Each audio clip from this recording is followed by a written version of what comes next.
This is Scott Kaplan and Crew Tonight. The very best from today's Scott Kaplan and Crew show on the mightier 1090 AM ESPN Radio. SoCal Sports Talk. Here's Scott Kaplan, Alex Padilla, and John Browner. Yo, what's up, great friends? Welcome back to Kaplan and Crew. Alex Padilla, John Browner, Jason Lawhead. Scott will be back tomorrow. Today is Yom Kippur. He is observing that. He is not watching the show. He is not texting me. He's not doing anything. Has he texted you, John Browner? I've got nothing from him. Have you tried to poke and text him? Yeah, man. I might poke him in a little bit. I check my bank account. Oh. Mm-hmm. He owes you money? He doesn't owe me money, but somebody who we have a relationship with does, and it's taking them a little too long to come up with my paper, baby. My paper. Just text him. Where's my paper, baby? I'm gonna put a group text with both of them in there. I bet you he replies. I bet you he replies before we're done with the show today. But tonight, come hang out with us tonight. If you don't know yet, Jason Lawhead is headlining tonight at the Comedy Store in La Jolla, with Browner being his opening act. And then there's some other dudes as well. The show starts at 8 o'clock. Tickets only $10. Come on. Tickets only $10. Come on out. I'll be there. Scott will be there. I'm bringing him some friends, so it'll be a really good time. And I'm going to be sitting in the back in the dark, completely invisible to John Browner. I don't want nothing to do with that. Nothing to do with that. I'm just kidding. Because I remember I tried to do that at Humphreys, and I was like, dude, you spotted me right away. So yeah, I did. It's no big deal for me, whatever. But tonight, Lawhead headlining, Browner opening. But we were talking about the last segment. We were talking about Will Myers and Browner's prediction that he's going to hit 8 home runs before the season was over. At the time, he had 1. And Browner said he will finish with 9. Obviously, he's now at 7, playing now or earlier today. Don't know yet. Browner, your boy, El Gallo, White Queso, Will Myers. Is he the key to the Padres? I'm going to say this. Is he the key to the Padres offense? How about that? Right now, so this is very clear. Mm-hmm. If we get the production we know we can get from Soto, if we get the production we know we're going to get from Machado, Cronenworth sprinkles in, Bell, if he makes it, Drury, Bell. Drury, there you go. We get that offense sprinkled in. Will Myers is the 100% ace up the sleeve. Okay? Okay. I'm talking about should be in the lineup and will produce in the lineup. He is hot right now. Will Myers is hot right now.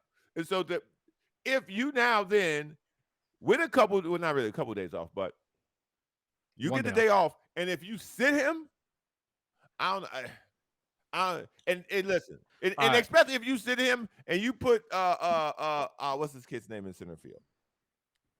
Grisham. You put Grisham in center field, I'm a riot. So Jacob, the matchups haven't been announced yet. Obviously, they're still playing, but it's tomorrow on Friday. It'll be Yu Darvish against Jacob deGrom. I think everybody's pretty much in line with that. I'm okay with it's that. It's a right-handed pitcher, which means that the possibility of Grisham could be there. But let me read you my lineup, and you tell me yay or nay on who I would start Friday. Okay, give it to me. Left field leading off because he's a switch hitter. Profar. I'm okay with that. Right field Soto, obviously hitting second. Machado at third, hitting third, obviously. I got Drury DHing cleanup. Okay. I got Cronenworth at second, obviously, fifth. Yeah. This is where people might be like, you're crazy, but Will Myers center field hitting easily. sixth. Easily for me. Kim, shortstop, hitting seventh. Josh Bell, first base, hitting eighth. Okay. And Austin Nola hitting ninth, catching. I mean, the only other person I could even see getting a run at that is Azúcar. Yeah. And outside of that, that's it. But because of Bell being a switch hitter, I think that you're going to play him against the righties. I look, man. I'm okay with those 10 guys we just named. I do not want to see Trent Grisham. I don't give a damn if it's a pitching machine. I don't want to see Trent Grisham. I don't. He's shown you time and time he's not – whatever happened to him this season, it ain't working. And I don't think a postseason opportunity would be a way for him to, snap out of it. If he did, fantastic. the more the merrier. I just don't see it happening. And if it gets clutch, throw Alfaro out there because we know how he get down in the clutch. Yeah. That's the thing too. Is like really the bench of the Padres is just it's a ghost town. I probably, if you're going to play Myers, I'd probably put him 5 instead of 6 and switch those spots. Put Cronenworth. Yeah. Yep. 6. I think you get just more of an experienced major league hitter in that part of the heart of the lineup that he's seen before. And I think if you can get that top of the order on base, I mean, they're going to pitch around Soto. I mean, they're going to look at this lineup and they're going to see Soto at 2, and they're going to do everything in their power to pitch around Soto, which they do during the regular season, which is why he has a .460 on base percentage every year. And, I just think Myers would give you more at 5 than Cronenworth would. And I think Cronenworth would actually probably benefit from being 6 after the heart of that order if guys are still on bases and they're moving stations there. I would just say if you're going to play Myers, play him and put him 5th. I was just putting Cronenworth ahead of Myers for the right, left. I get it. Scenario. But yeah, I mean, I think that there is no way that you can ride with Grisham. I could see Melvin going with a Zokar simply for defense. Yep. Sure. But then who do you sacrifice? I would say you have to sacrifice Josh Bell at that point. I think that you put Jury at first and you have Myers DH and that's how you roll. But I don't think there's a way that you can go in on Friday and not have Will Myers in the lineup. Yeah, no, I think they're gonna. Yeah, go ahead, Bronner. I think they're gonna have Myers. I don't think there's no way, whether it goes 2 games or 3 games, Will Myers doesn't start every game. I don't see any other option for them outside of him because Trent Grisham, again, this is a Trent Grisham problem. He's been so bad. Mm-hmm. It's anybody but him. Like if you would have told me you want to argue for Azakar in center and just kind of find a way to get Will Myers in eventually, I'd be like, I don't like it, but okay. I wouldn't be like, hell no. But if you told me Trent Grisham was going to be the starter, I go, hell no. No. Look, you've been gifted the DH. If the pitcher was still batting in the National League, yes, sit Will Myers and find the right spot for him to come in and pinch hit and maybe come in on a double switch later in the game. Right, but you've been gifted the designated hitter. So his bat's got to be in the lineup, whether he's playing center field or he's DHing. You've just got to. And I think what they're going to do is against this lineup, they're going to try to go power early, and then maybe the thoughts of playing defense right now with that 3-man rotation. I think that San Diego is benefited by putting more pop in that lineup wherever they can get it. 1, 6, 8, any spot right now. Because all 3 games are road games, but I think the Padres love these pitching matchups, and especially game 2 and 3. Even if they were to drop game 1, I think they love game 2 and 3's pitching matchups from a standpoint of what they've been able to do offensively and the guys they've got in the lineup to go attack Scherzer and then go get behind Musgrove and win game 3 if it has to come to that. And, I like it. I believe it or not, I like our options against game 1 far more than game 2 because Scherzer's a gamer. Like I like him because he get fired up. He'll talk the talk and he'll walk the walk. So I'm a gamer, but you can get to him early. I would rather take my chance if I'm picking between the 2. I would rather fight against DeGrom than find myself in a dogfight with Scherzer, who can finish the game too. By the way, regardless the time of the year. And like one more thing, and I want to get you guys' opinion on this as well. They've played better on the road. Now, I don't know if the numbers represent that. It's the offensive numbers. The offensive numbers on the road are just ridiculous for the Padres. I'm glad it's not at Petco. We all love Petco. We really do. They don't.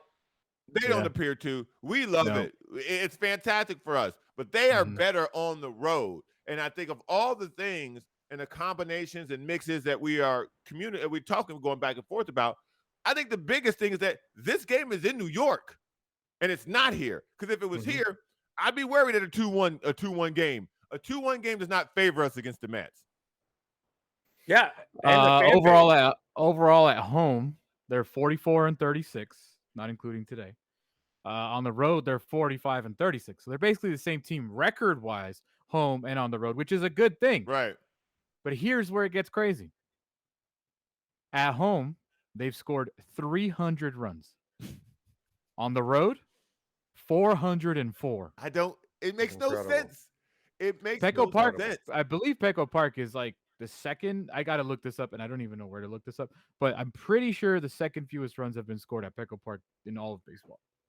Yeah, it's an old school pitcher's park, even though it looks modern and it's so cool and it's got the building and the restaurants and the breweries. That is a pitcher's ballpark. The ball dies. I don't Mhm. know I don't know what the air has to do with it or wind or the way it was built. The ball dies. Right. It just And dies. it's not That's actually the. Well, here you go. Runs. I don't even know how this really makes sense, but as far as park factors go, in Denver, obviously is the highest, 1.456 runs. San Diego's 30th at 0.787. Oh man. Queens, 29th, Oh no. 0.868. Yeah, that's a big ballpark too. Because those ballparks, but both of these parks don't have big. They don't have favorable power alleys, so Right. it gets deep in left and right center in both of those parks. So I mean, a lot of times, unless you have a really short porch in one of the corners that you can really tug it and get it out of the park, you're right. The ball goes up, and a lot of hard hit balls look like they might be trouble, and all of a sudden there's a guy camping under it, and he's putting it Right. away. Yeah. So I don't want to really go into this series with the Mets and expecting that they're going to drop 7 runs every game or 8 runs No. every game, because you're going against Jacob deGrom. You're going to go up against Max Scherzer for sure. If you need a third game, we'll talk about the third game. But Jacob deGrom is not coming in looking like Jacob deGrom. That's the greatest part of all of this. True. In the month of September, he has a 4.50 ERA. His last 4 starts, he's given up 3, 5, 3, and 3 earned runs. So he has looked a little bit more not Ivan Drago. You know, he hasn't looked like a machine, which is a really good thing to see if you are the San Diego Padres. As far as Max Scherzer goes, he as well has missed some starts here and there. But his last start, which was on the 1st against the Braves, in 5 innings pitched, he gave up 4 earned runs and 9 hits. So some encouraging stuff because of the way the Padres pitching rotation is going into this stuff. Yu Darvish just got named September pitcher of the month. Blake Snell has looked like Tampa Bay Blake Snell. Joe Musgrove, the last 4 starts I showed you guys yesterday, he's really figured it out. He's only given up 1 earned run in the last 4 outings. So you are encouraged by the pitching. And I think that when we look at this lineup, if the Padres are going to win any series, it's because of their pitching. Yes. They have proven that all season long.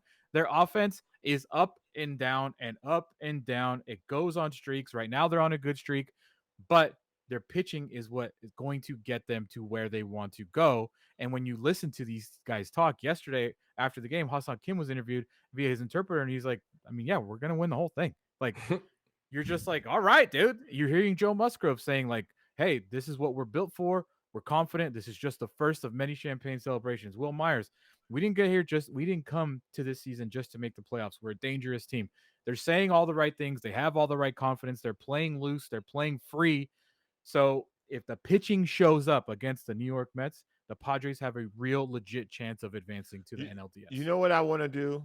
Jason and I talked about this, and we never really developed this idea or developed the concept. But I want to do a live show for one of these games. Like, go to a bar or go to a house, and we watch the game while the game is being played. I want to do that for one of these games just to kind of see how it turns out. I think that depending on what happens on Friday, we don't have the schedule out yet for the playoffs. We do know that they play on Friday. We also do know that the A team will call their game. So that's the Sunday night crew of Carl Ravitch. That is the team that will call this. That leads me to assume that it won't be at 10 a.m. Right. It won't be at 1 p.m. It'll either be like at 4, maybe 5. So we'll see what happens. The schedule is not out yet. But if they do play during our show, I believe, I'll talk to Bill Hagan. He's not exactly sure. I was texting him last night. 1090 should carry the game via ESPN radio, which means we won't have a show, which means we'll be available to go to anywhere in the city to go watch this game. If that happens, the second we know that, I'm gonna canvass a couple places here in North Park. I mean, because I don't want to go far. I'm gonna canvass a couple of places and see if they'll be okay with it. Like the bar that's just opened. Yeah. They seem like they seem like they'll be game for that. And, it's new. I don't want to do a live show. I just want to go watch the game. Well, yeah, we'll be watching the game. We can live stream us. Though. Yeah, You can't, I mean live put the stream. game on, sure. Live stream, and we're there talking. I love the reading idea. people's. Yeah, man, it'll be fun. We get some beers in us. Mm-hmm. It'll be R-rated, and they just better not play Trent Grisham. The great part about what's happening with the Padres, obviously, is that they're in the playoffs. We have we have playoff games. Yeah. And it's and the world is back. In 2020, I was in opposite corners of a room with my friends trying to avoid COVID during the playoffs when they beat the Cardinals. And there was nobody at Now you're going to be packed in a bar getting COVID. It's now awesome. Let's do it, man. That's the way to do it. So it's going to be, I think the city is going to be lit, ready for it. I think every bar is going to be packed. I think if you got plans and they don't revolve around the Padres Friday and Saturday, what is you doing? What is you doing, baby? What is you doing? Here is the bracket for the playoffs. It is officially set, done, finito. On the National League side, the Dodgers are the 1 seed. They will take on the winner of the Mets and the Padres. Let's not worry about that yet. Let's get through the Mets because we got the Mets are a good team. Look, man. Say what you want. The Mets are a good team. People who talk about the past, okay? Here's the deal. If you were going to be a champion in any sport, you're going to have to beat good teams. It's just how it works. It's just how it works, man. So this idea of, we should have been 6 or we should have been 5, it's irrelevant because you're going to have to beat good teams to get the desired reward. And as high as we are about the San Diego Padres, as high as we're like, we're a dangerous team, we're this, we're that, and the Mets think like the world collapsed because they gave up a 10.5 game lead since June 1st to the Atlanta Braves. The Braves are on one of the biggest tears of all time in baseball. The Mets went 42-26 after the All-Star break. Like, they are a good baseball team. They just happen to be beat by a much better, hotter baseball team in the Atlanta Braves. I mean, it's that simple. So to go in there expecting that it's going to be some cakewalk because they gave up a 10.5 game lead, dude, the Braves are 45-22 since the All-Star break. Yeah. Like, it's not that big of a difference what the Mets and the Braves have done since the All-Star break. So let's like, I wanted to say temper expectations. The expectations are you're going to be out there and you're going to be competitive and then you have a chance to win. That's not what I'm telling you at all.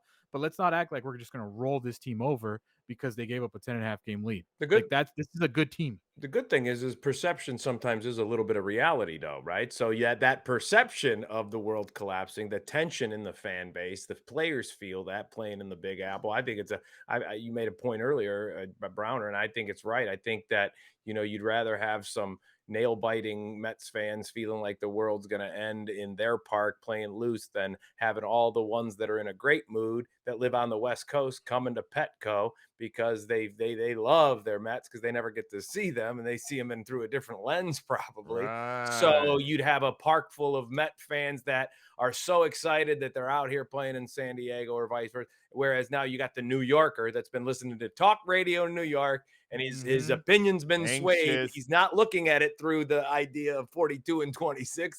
And so that's a benefit for the Padres to have that little bit of just a little crack in their armor a little bit in that. For sure. There's definitely going to be tension in that crowd because of the way that the Mets. If they lose game 1. All hell's breaking loose. Yeah. Oh, yeah. If the Padres go in there and win game 1, I think that the world's starting to collapse for Mets fans. Mm-hmm. Sure. Like I said this yesterday, I don't really care how Mets fans feel.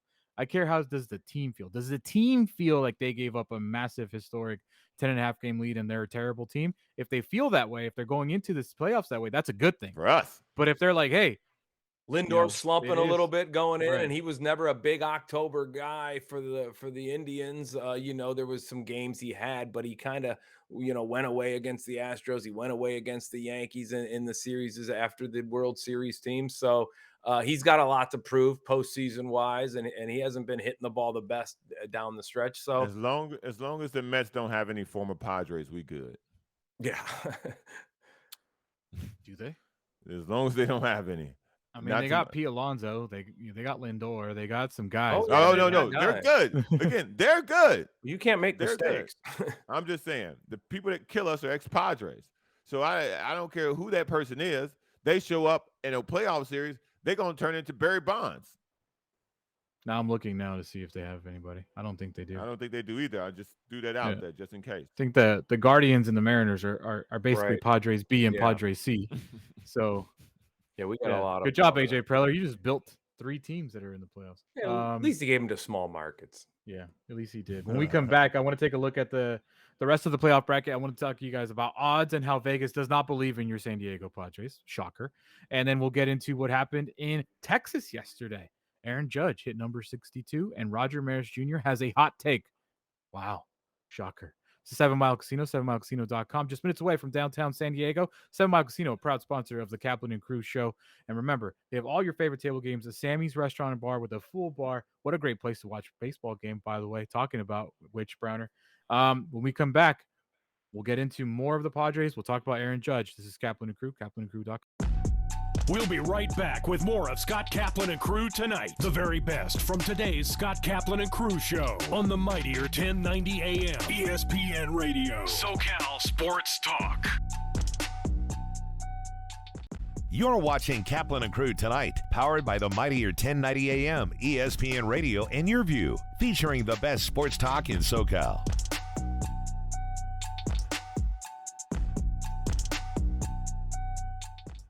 Dominating the SoCal radio airwaves for over 20 years. Join Scott Kaplan, Alex Padilla, and John Browner for Kaplan and Crew every Monday through Friday, 3 to 6 p.m. only on the mightier 1090 ESPN Radio, SoCal Sports Talk, and the mightier1090.com. The 2022 San Diego Loyal season is almost complete. Live on Your View and YourView.com, watch the San Diego Loyal host New Mexico United Sunday, October 9th at 3 p.m. Come join us at Torero Stadium for the last regular season home game as the San Diego Loyal prepare for the playoffs. Tickets are available. San Diego Loyal versus the New Mexico United, Sunday, October 9th on Your View.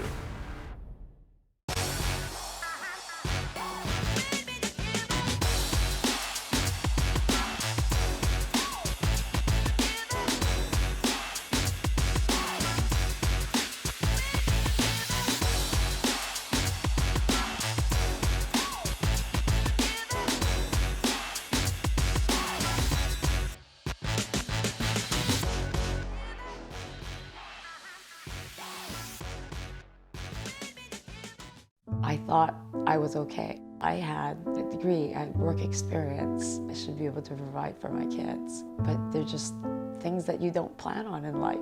My husband got laid off, and we are a family of 5. My mom was diagnosed with stage 4 cancer. I would ask the doctors, what can I do? And they would just say, just make sure she's eating. Our lives just changed completely. Thank God that we always had a plate of food. When your air conditioner needs to be tuned up, repaired, or replaced, call Bill Howe, the name you have trusted for over 40 years.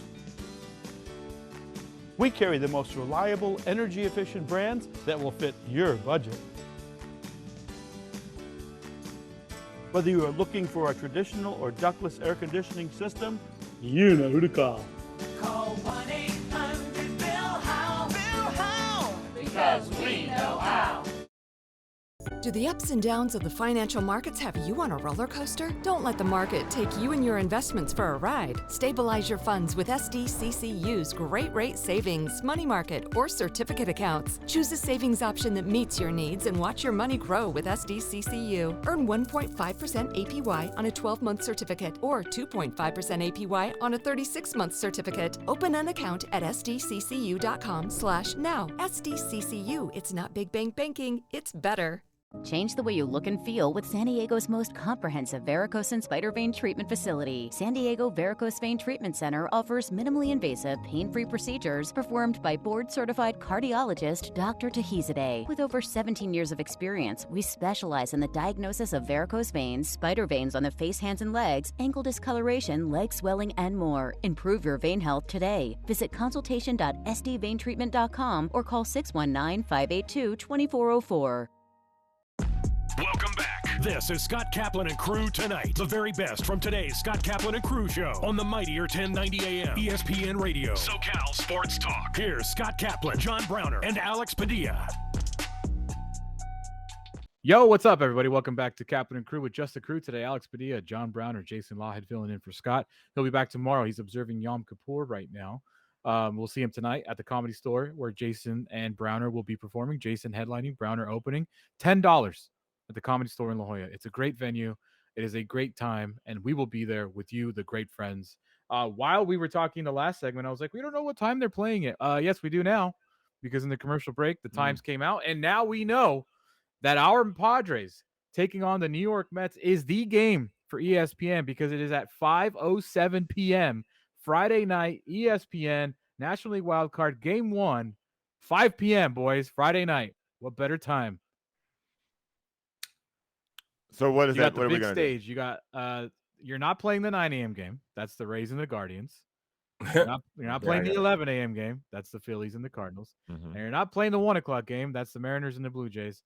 The Padres and the Mets are the series for ESPN because also on Saturday, they're the final game of the day, and that game will start at 4:37 p.m.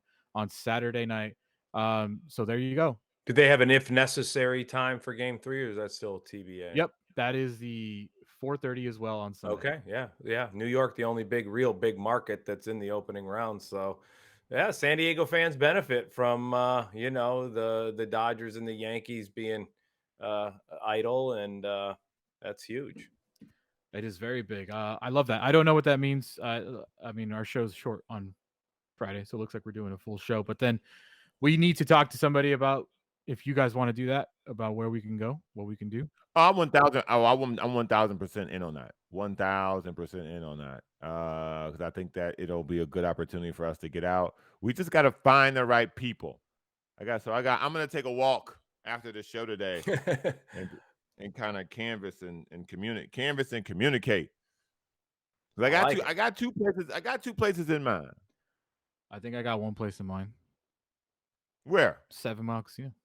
Ooh, where we can just sit somewhere in a lounge and have some microphones with TVs and invite people. Is there something They had there? a bunch of TVs around the bar.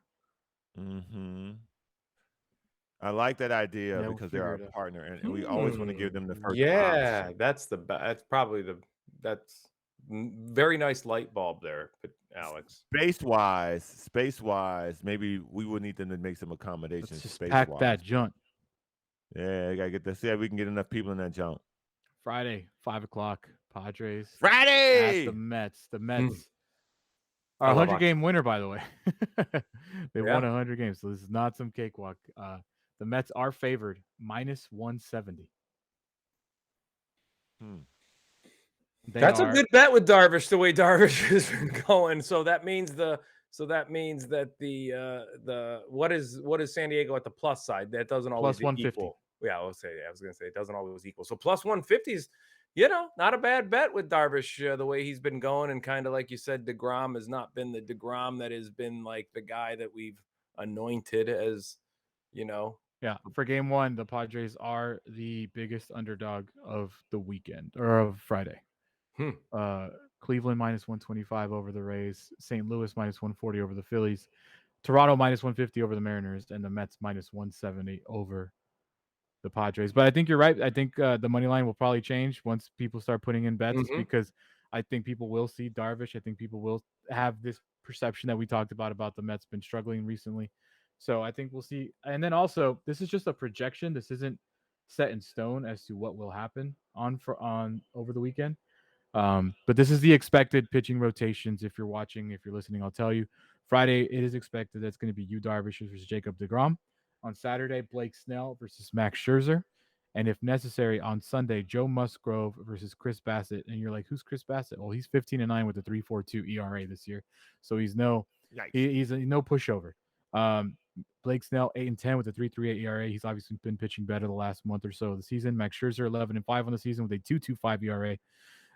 Yu Darvish 16-8, the 3.10 ERA versus Jacob deGrom, who's been hurt a lot this year with a 5.4 record at 3.0 ERA. That is the expected matchup on Friday. And yeah, man, it's gonna be I love October baseball. I'm so ready for God, I love October it. baseball. Even So when ready. my team's not in it, I've always loved October baseball. It's been just since I was a boy from watching that late 70s. I'm a huge Reggie Jackson fan because of, those Yankee teams that were always on TV. And then I love it. Like October is just baseball. I don't care if there's steroids, if there's analytics, if there's shifts. I don't care how the game has changed. I love October baseball, man.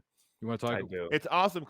It's so intense. It It's is every probably one of the pitch. more it's probably one of the more intense experiences that you can get wrapped up in. You know how because those you have to wait for even in an NBA Finals game, which I love basketball, right? We talk about, but you have to kind of really wait for the last 4 or 5 minutes for those possessions to feel so important, right? Like so important. Where I feel like that, every just 2-2 pitch, 3-2 pitch from the first inning, like it just feels like every one of those kind of possessions for 9 innings in October baseball. And I love that, just that whole vibe of it all, man. And just anything can happen. A guy, the best fielder, a Gold Glove winner, could kick a ball or throw one over the head, and everything, all heck could break loose, and it's just great. It's also been like super rare here, which is right. I think what people are really. I mean, listen, I get 2020, but really it's been since 2006.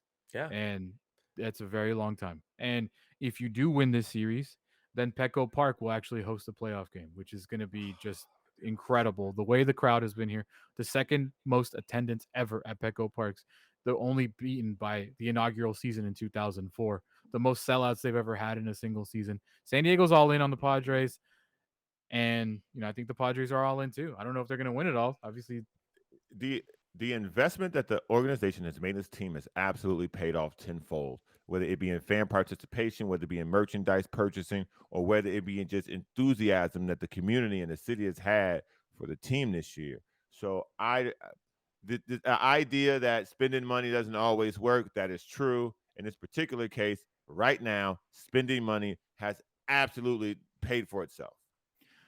Speaking, someone brought up steroids earlier, and yeah, I'm not saying Aaron Judge is on steroids, but this is the conversation that people are having.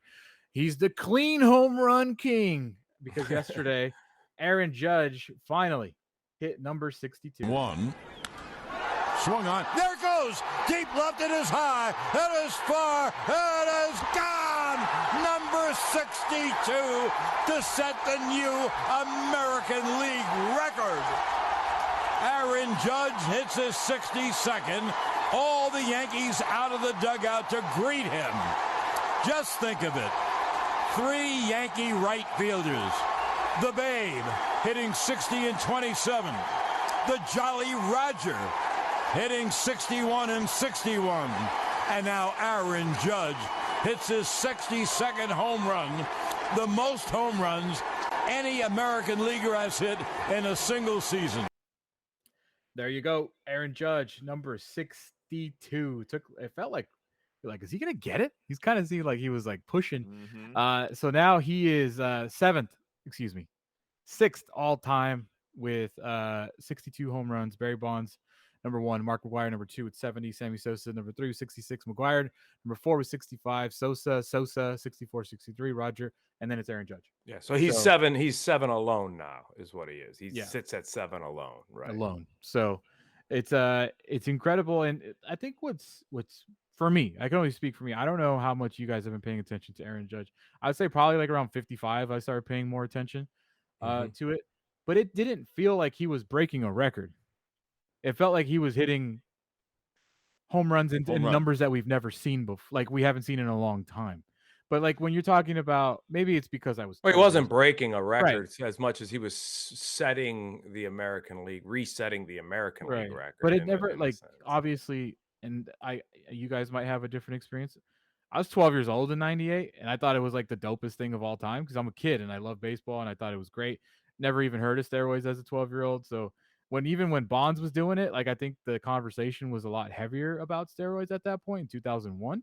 And I was a little bit more aware of it because at that point I was in high school. But it just felt different back then. Like it felt like a real chase for something. And this one, it just felt like, yo, this dude's just hitting a bunch of home runs, but he's not going to break the record. It never felt like he was going to break the record. And I'm not one of those guys that's like, oh, he's the clean king. Like, what does that mean? Like, how do you know? So it just, to me, it was great, but it wasn't this like life-changing experience. I was listening to Mike Greenberg this morning on 1090 when I was driving around, and he was talking about how epic it was and how everyone in the office and in ESPN would just stop what they were doing and turn it on. And maybe it's a New York thing. Maybe that's why I don't get it. But it was cool to see, and it's been a cool thing to follow. But to act like he is now the home run king is just, that's not going to come out of my mouth.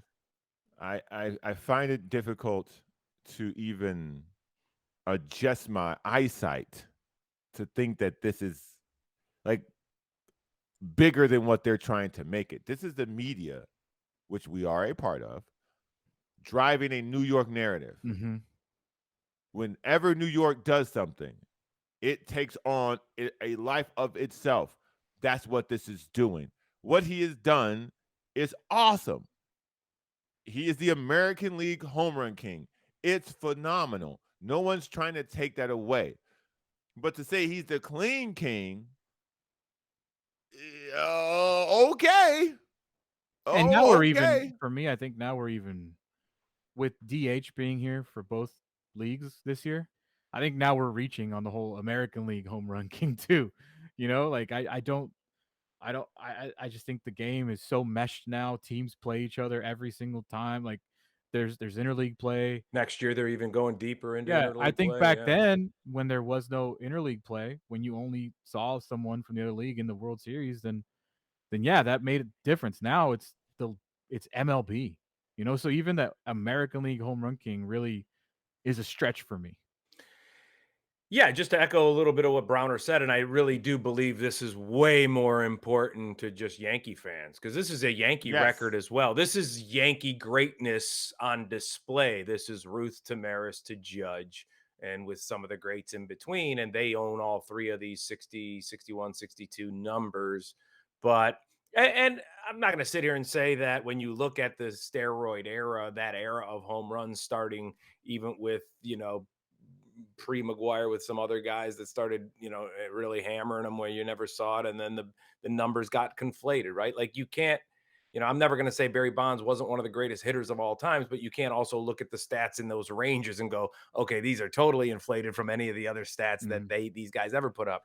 But does that mean that one of those years, even with the way baseball was trying to lighten the balls and shorten the stadiums and make the game more interesting after the strike, that one of these guys wouldn't have hit 65 or 66 doing the same thing Judge is doing to his body, however clean Judge is, you can't tell me that Aaron Judge isn't doing way more things than Roger Maris did. You can't tell me that he did way more things than George Foster did. He's doing way more things to his body that none of the guys that came before Maguire and Bonds ever did. So to say it's this clean, just pristine, is just, all it does is it almost creates what they've tried to avoid with the steroid era, right? Like, I think baseball tries to romanticize the game still, when I think that era of like for love of the game and like you know, the Field of Dreams, like that era of baseball is so long gone. It's so long gone. Nobody stays with the same team. No, this romantic, you know, this way of talking about baseball, it's not like that anymore, man. Baseball has become such a business for these guys. You got guys making like $400 million in their career. Yeah. The romance of it all is long. For the love of the game is not a thing. Like, yeah, there's players there that obviously, like, there's great stories here and there, of course.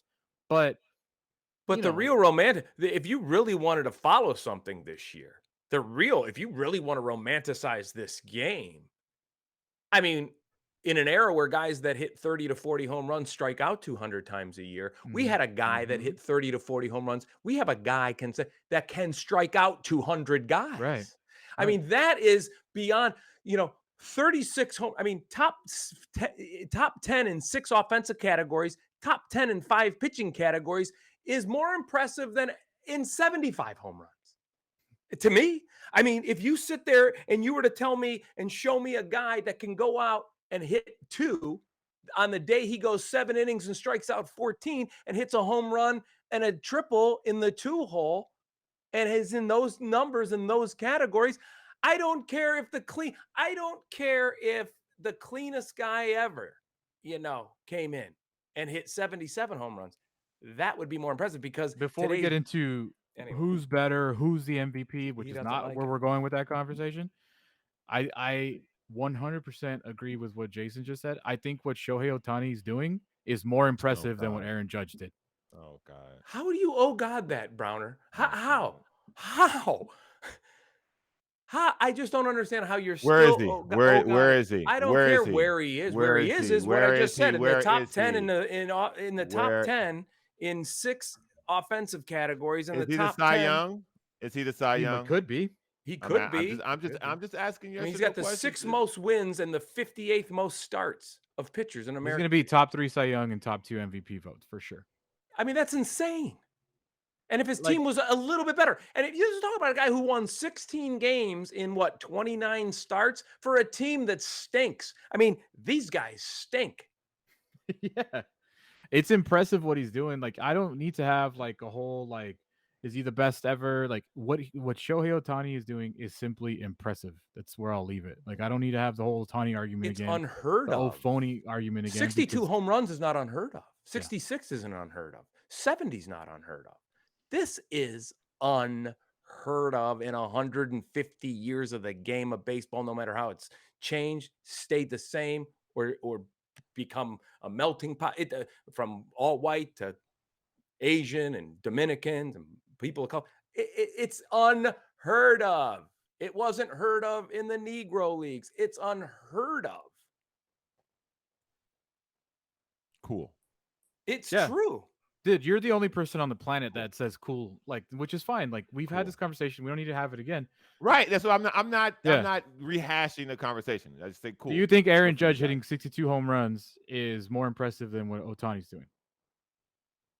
You're asking me what I think. Yes. What I think. I'm just asking, is it more impressive that Aaron Judge hit 62 home runs this year? Let him keep climbing this hill that he's going to have to go down. No, I'm just asking you a question. He's got about another 50 feet. Yeah, I'm just asking. If it is, it is. Okay. It's your opinion. I'm going to answer your question about my opinion. For me, the Aaron Judge story of this year is far more important to me. That's not what I asked. And to baseball, okay, than what Ohtani is doing, because he's done it in a pressure must-win atmosphere. So to me, winning statistics, I'm not a statistic guy. I think people who romanticize and fawn over statistics, that's cool if that's what you want to do. I want winners, and I understand winning is a team aspect. A lot of things have to go right. You can have greatness individually in a season and still not have your team be successful. It doesn't taint what the individual has done. Me, I want to win. I like winning. I want my performances to be accompanied with winning. Which is why I'm fine. When you do things in a losing atmosphere, there is no pressure. It amounts to nothing. It amounts to nothing to me. So he could do whatever he's doing for 10 years. If he wants to do that, if he doesn't win with it, no one will talk about it. No one. As great as what he's doing is, all right, as rare as it is, Jason is correct.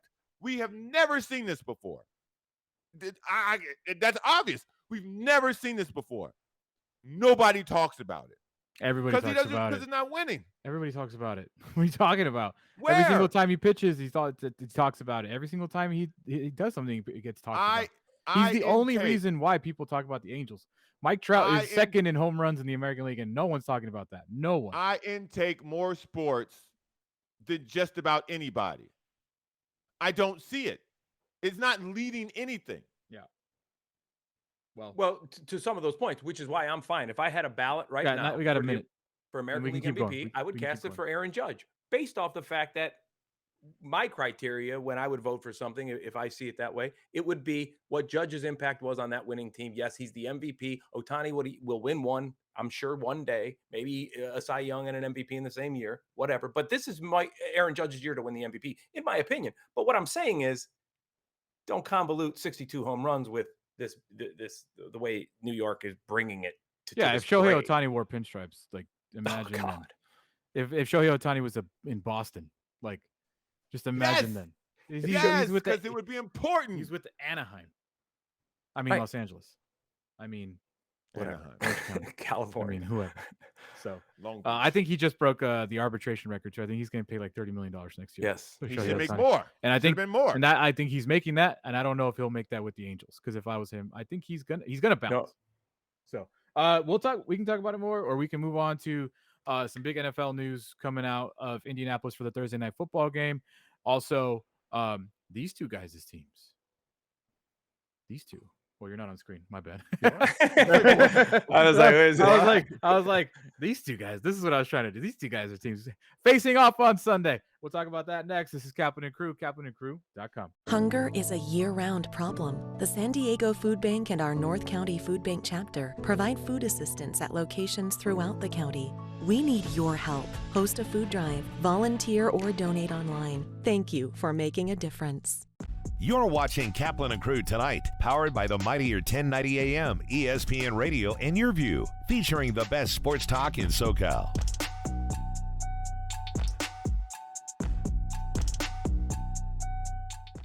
Rome comes home. Yes, I said it. You can now catch the Jim Rome Show Monday through Friday, noon until 3 p.m. on the mightier 1090 ESPN Radio. Back to San Diego, where it all started, on the mightier 1090 ESPN Radio, SoCal Sports Talk. Drivers are getting in accidents at a rate we've never seen before, jumping 18% since 2020. There are higher incidents of speeding and more aggressive driving since the pandemic began. Please slow down and drive safely. It can save a life.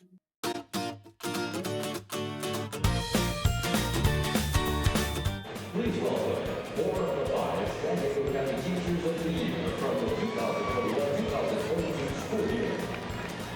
From Central Elementary School, Laura Reyes. From Westville High School, Tiffany George. From San Jose Elementary School, Jacqueline Jordan. And from St. Joe Southwest Middle School, Todd Sanders. Teachers, please deliver the pitch. San Diego County Teachers of the Year with their honorary pitch.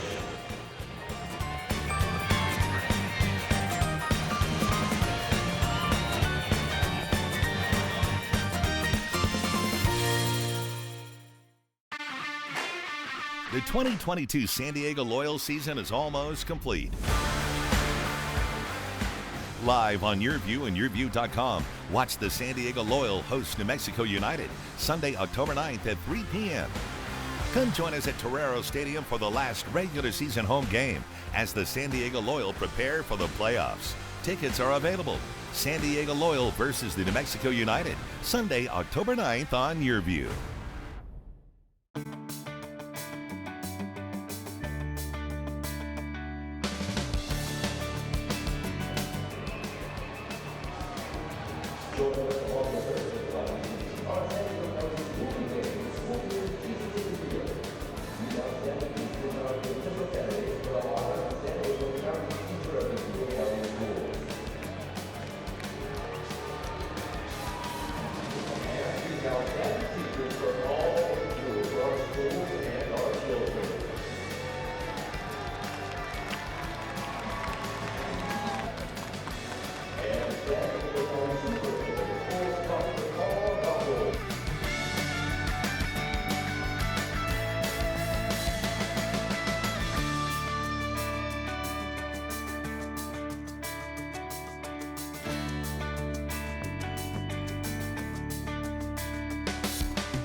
At the Barnes firm, we're seeing more pedestrian and bicycle accidents. Drivers are rolling through red lights, and distracted driving makes every intersection a danger zone for pedestrians. Look both ways when crossing, even if you have the right of way. Listen to The Mike Greenberg Show, 7 to 9 a.m. Pacific, Monday through Friday. Greeny brings his unmatched depth of sports knowledge, fun, and entertainment back to ESPN on a daily basis. The Mightier 1090 ESPN Radio, SoCal Sports Talk, and themightier1090.com. Here's Kaplan and Crew tonight's 60-second timeout with Haley Stasiak. Let's go ahead and check out some updates with San Diego State football. SDSU lost to Boise State on Saturday, 35-13.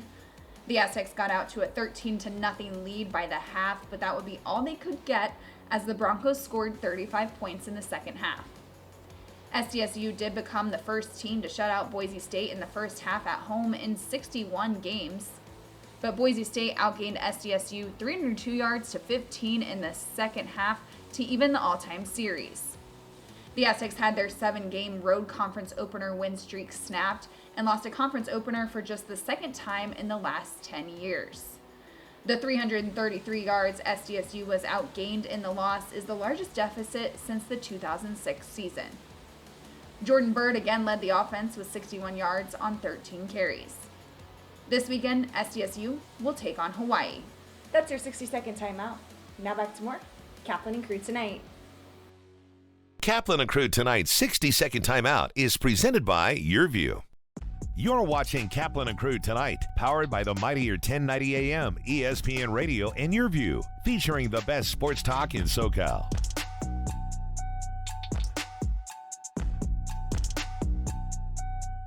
Hunger is a year-round problem. The San Diego Food Bank and our North County Food Bank chapter provide food assistance at locations throughout the county. We need your help. Host a food drive, volunteer, or donate online. Thank you for making a difference. San Diego Varicose Vein Treatment Center, we take care of all various needs of patients for management of their venous insufficiency. People who come here are mainly concerned about symptoms that brings them on or issues related to cosmetic concern that we can always take care of.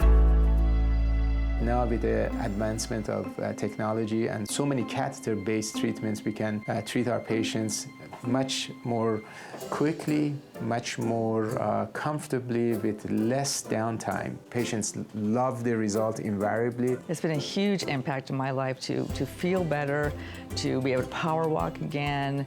Overall, I'm just feeling like I used to feel when I was a lot younger, and I'm so grateful for this place. It's a privilege to take care of our patients. It comes from the heart, and I love it.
The way I would describe myself as a player is I can move around a lot. I'm very, all over the field. Wherever coach needs me, I'm there. I'm kind of just an all-around player. I'm just here to play.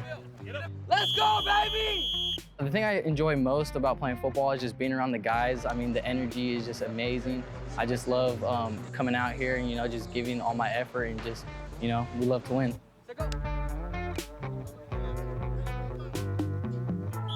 One of the biggest lessons that I've learned playing football is just, pushing through adversity. There's always obstacles on the field. What motivates Anthony is the bar he sets for himself. When he accomplishes one thing, he pushes that bar a little higher and gets to that next level. And then when he accomplishes that, he pushes the bar a little higher and gets to that level.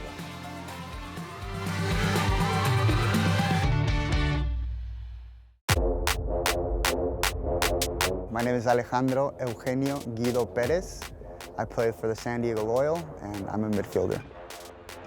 Midfielder kind of does a little bit of everything. Attacks, defends, it helps organizes the press to win the ball back, and then defend in the low block, and then attack and create opportunities for the forwards to score and yourself. I started at a young age playing soccer. I did it here in Chula Vista, but I also played in Tijuana, Mexico.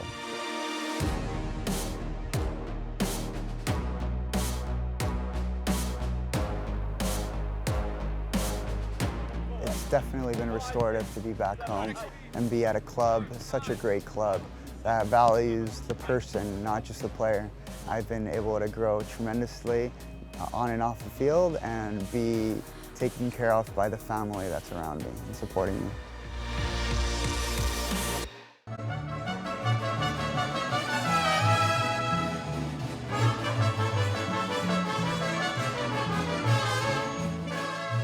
So Southwestern College, the name of the mariachi is Mariachi Garibaldi, is the performing group that we have. We've actually had as many as 4 different ensembles, so 4 different classes, beginning, intermediate, advanced. And the advanced group is outstanding.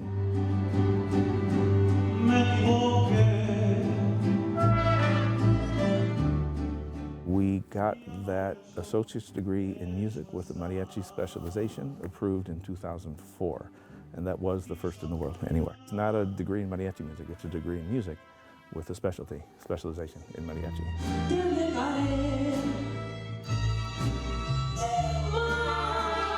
The ensemble is great. I mean, it ranges anywhere from 30 to 50, sometimes 60 members every semester. It's fantastic. The NFL lives here. If it's about the NFL, you found the right station. Join 1090 every Sunday during the NFL season for the exclusive SoCal home of not 1, but 2 NFL games every Sunday during the season on the mightier 1090 ESPN Radio. Hunger is a year-round problem. The San Diego Food Bank and our North County Food Bank chapter provide food assistance at locations throughout the county. We need your help. Host a food drive, volunteer, or donate online. Thank you for making a difference.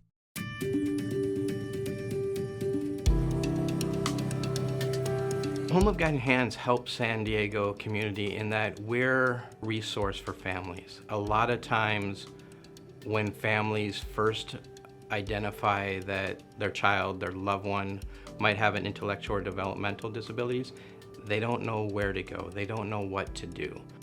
And we're here to help guide people through that process, to show them what a thriving life their loved one can have. It's a passion I share, having a daughter with a disability. I really love the place that I live at. Because of Home of Guiding Hands, I was able to move out of my parents' house and into a beautiful home that I love living in. And so if you have an independent living service coordinator, they will help you learn more about being independent, and they help guide you through different things. They've helped me with lots of encouragement and love.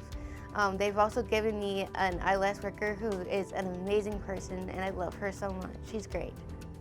I could tell you the first, week or so, I wasn't feeling very confident in myself. The first couple of nights I was like, oh, this is scary. But I look back on it now and I'm like, this is so easy. Main Street Living celebrates diverse abilities in partnership with Home of Guiding Hands, supporting the special needs community for over 55 years.